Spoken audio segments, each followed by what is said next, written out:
ühesõnaga, see ei ole plestakivi. See all on see suur välgunoolest lõhestatud kivi, see on plestakivi.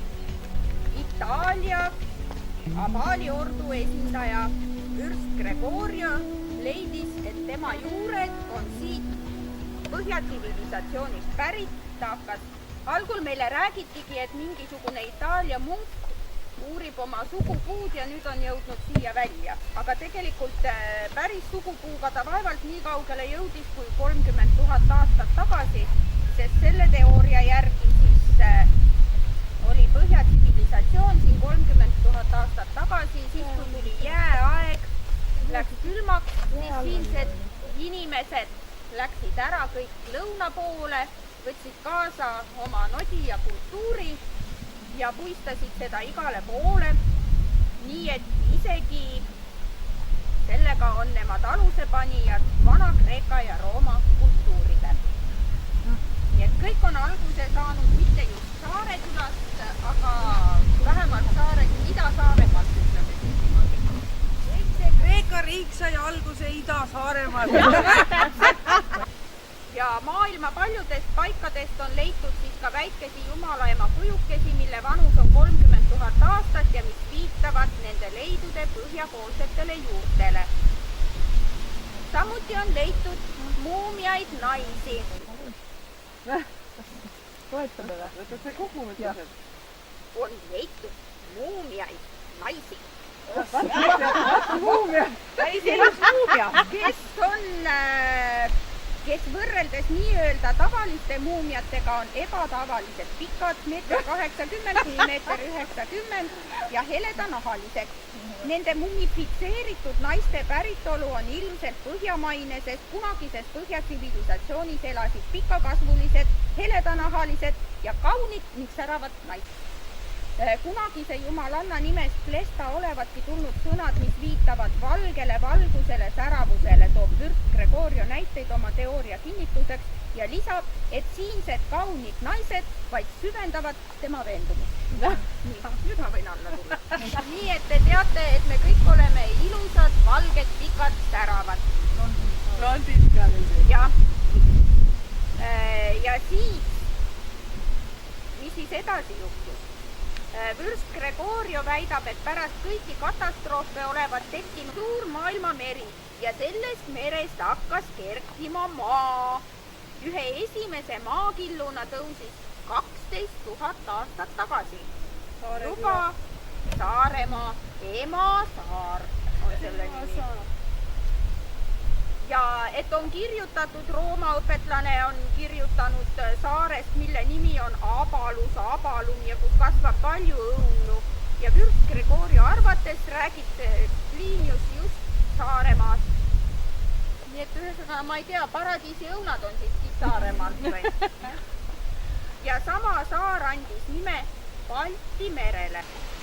Kivi püstitamisega on Abali ordul eesmärk mitte lasta vanu traditsioone hävitada ja tekitada eestlastes rohkem huvi põhjatsivilisatsiooni ja oma eelajaloo vastu. Oma põhimõtete iseloomustamiseks ütleb Vürst Gregorio, et ta tahab näidata maailmas teist vaatenurka, et inimesed ei mõtleks ainult õiget moodi, vaid ka teistmoodi. Ja vähemalt, et te siis nüüd hakkate mõtlema selle peale, et kas te teate, kuidas tegelikult oli ja kas võis olla teistmoodi või... Nii et minge koju pärast ja mõelge. Kui me selle jutuga ikka läheme, hakkad teise päeva rääkima. Ja lähme siis vaatame seda ja teeme siis seal... Nad on ju täitsa seal margil käid kuskil või? Jumalanna poolt. Juured on üldised.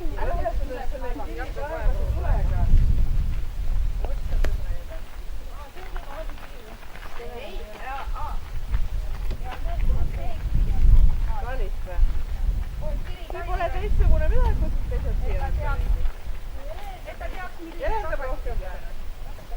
ei ole Issa, kas siit tohi nõjatadagi? Ei, teine oli see, mis ära võlu. Nii rääksid siis valmi tüdruk.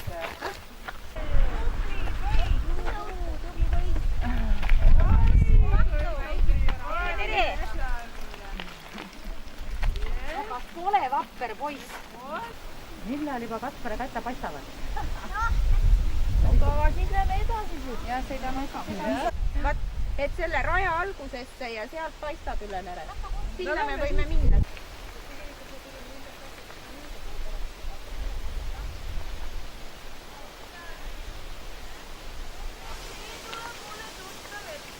Tuleb jah? Igaks juhuks pandi värav kinni. Täitsa inimesed ju. Siis me siit peame edasi minema. Oota, kas siit peame edasi Siin minema on või? pererahvas on kodu. Jaa, pandi väravad kinni juba. Pandi väravad kinni, sõidame edasi või? Ei, meil ei ole sõita enam kuskile, paneme rattad ära, ma lähen ütlen tere. Aa.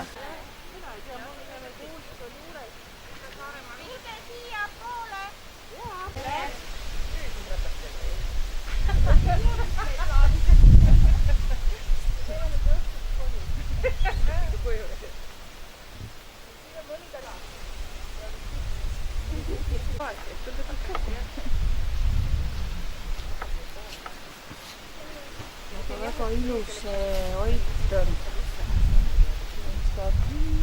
Säilitud.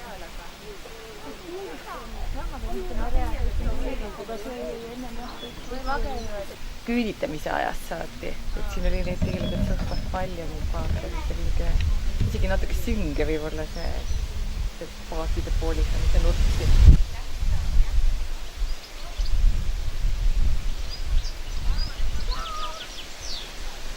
ei, suur on ka. ma ei näinud seda. Kreegi võtsatud üles ja siis tekib siin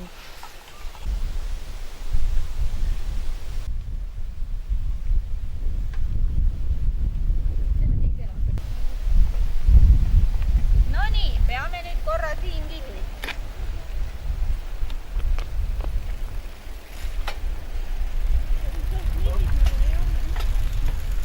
Kui pikk see Masarad on?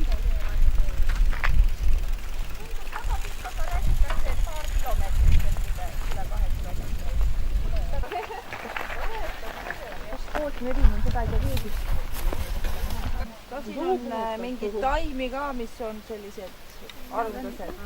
Seal on iga natukese maa tagant on jälle mingi selline tahvlikene, kus on mingi pildikene ja kiri juures, mis seal on. Aga samas oli ka nii, et mitte nii, et siin on see tahvel ja mina nüüd vaatan, kus see on, vaid sa pead sealt ümbrusest siis otsima, et noh, mõnda asja öeldi, et võib-olla mõni vaatab, siin on, võtame tšau maha ja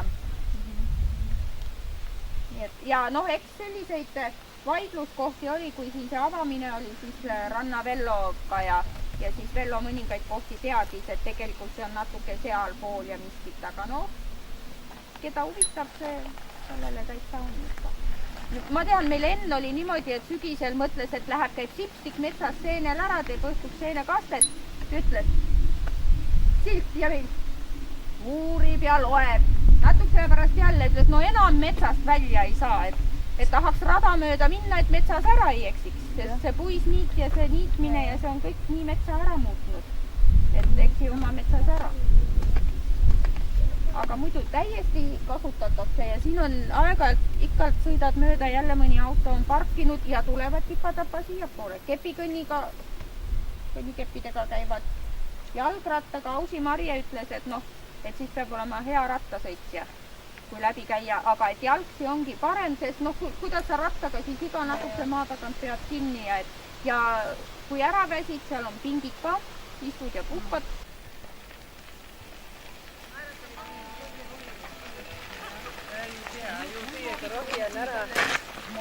Ju siit oli ikka rohi ära aetud. Ees on Anu Saagimi maja.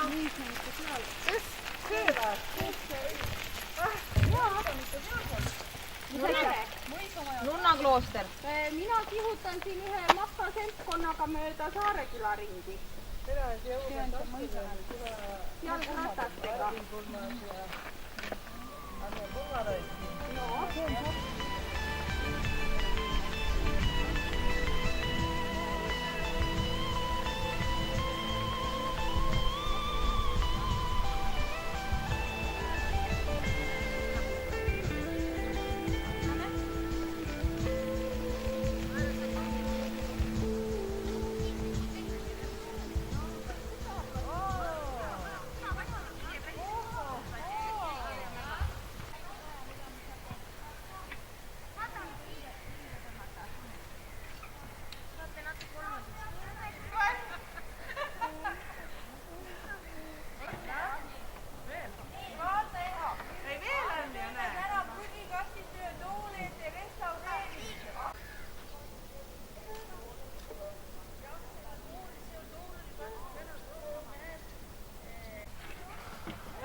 või 5. põlv